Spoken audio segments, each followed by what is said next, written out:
Salut tout le monde. Alors l'objectif d'aujourd'hui, c'est de faire une vraie synthèse explicative sur la méthodologie utilisée pour la rédaction du compte-rendu objectif.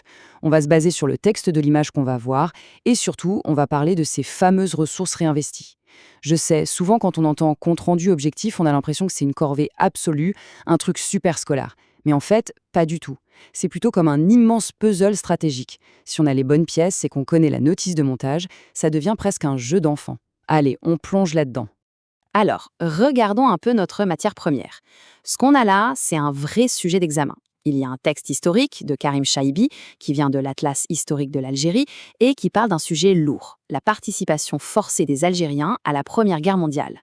Le texte est hyper dense. Il nous parle de la conscription de 1912, des dizaines de milliers d'hommes envoyés au casse-pipe en 1914, des pertes tragiques, bref, beaucoup d'infos. Et juste en dessous, on a les classiques questions de compréhension.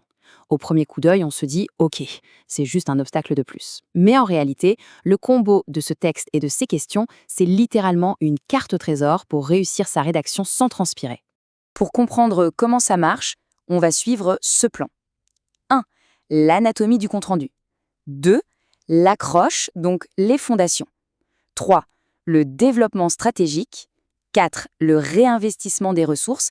Et enfin, 5. La méthode Amdaoud. C'est un cheminement super logique, vous allez voir. On commence donc par la première étape, l'anatomie du compte-rendu, où l'on va déconstruire notre texte source et l'examen. Bon, avant de monter les murs, il faut comprendre l'architecture du bâtiment. Le but du compte-rendu objectif, c'est de prendre un texte hyper complexe, comme notre document historique, et de le transformer en une synthèse limpide. Et pour que ça tienne debout, ça se divise toujours en deux blocs. D'abord l'accroche, qui est en gros votre introduction, et ensuite le développement, qui est le cœur de votre synthèse. C'est une structure binaire, toute simple, mais absolument indispensable. On passe à la partie 2. L'accroche, les fameuses fondations et leurs blocs de construction essentiels. L'accroche, c'est la base de tout. Si elle est bancale, tout le reste s'écroule. Mais ce qui est génial, c'est qu'il n'y a pas besoin d'inventer quoi que ce soit. C'est presque mathématique. Il faut juste rassembler 7 ingrédients obligatoires.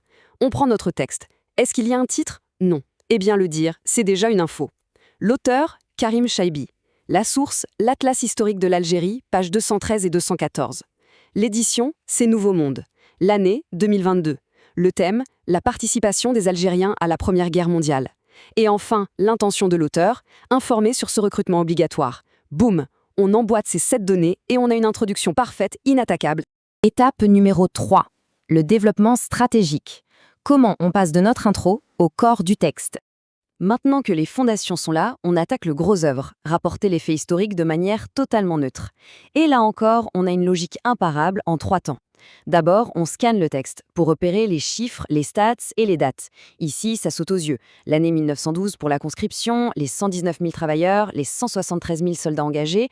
Ensuite, on extrait les idées maîtresses comme le bilan humain dramatique ou la censure militaire. Et enfin, on reformule tout ça avec nos propres mots, mais attention, en restant ultra fidèle à l'historien.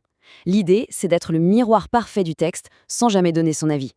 4e point, le réinvestissement des ressources. Et c'est là qu'on va parler du secret caché dans le questionnaire.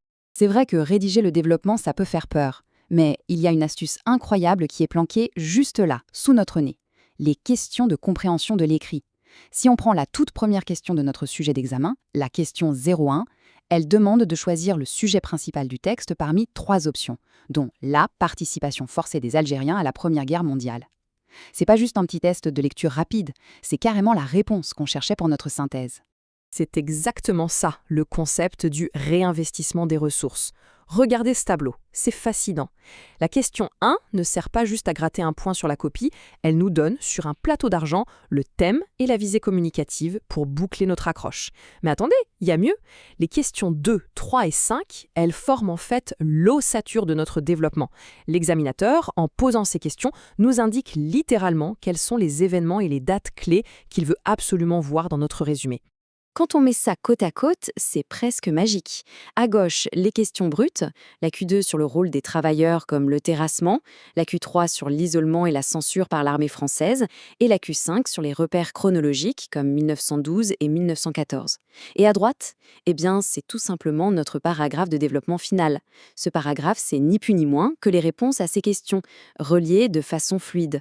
En fait, pendant qu'on croit juste répondre à des questions de lecture, on est littéralement en train de rédiger le corps de notre compte-rendu. L'efficacité est juste dingue. On arrive au 5e et dernier point, la méthode Amdaout, une stratégie pédagogique d'experts. Bien sûr, une mécanique aussi bien huilée ne tombe pas du ciel. Il faut savoir que c'est le professeur Amdaout qui a élaboré le cours et pensé cette méthode de bout en bout. La méthode Amdaout, c'est ça. Prendre les questions 1, 2, 3 et 5 de l'examen, comprendre qu'elles sont de véritables balises et les réinvestir de manière systématique pour construire son compte-rendu. En fait, le professeur a réussi à transformer ce qui ressemble à une grosse épreuve d'écriture angoissante en un simple exercice de logique et d'assemblage. C'est du génie stratégique. Ce qui nous amène à une petite réflexion pour terminer. Cette méthode bouscule complètement notre vision des examens. Si on y réfléchit bien, les réponses aux tâches d'écriture qui nous semblent les plus insurmontables, est-ce qu'elles ne seraient pas finalement toujours cachées à l'intérieur même des questions qu'on nous pose? C'est une idée puissante, non? Ça donne envie de relire chaque sujet avec un œil de détective. En tout cas, merci d'avoir suivi cette analyse avec moi et on se retrouve très vite pour décortiquer de nouveaux sujets. Salut!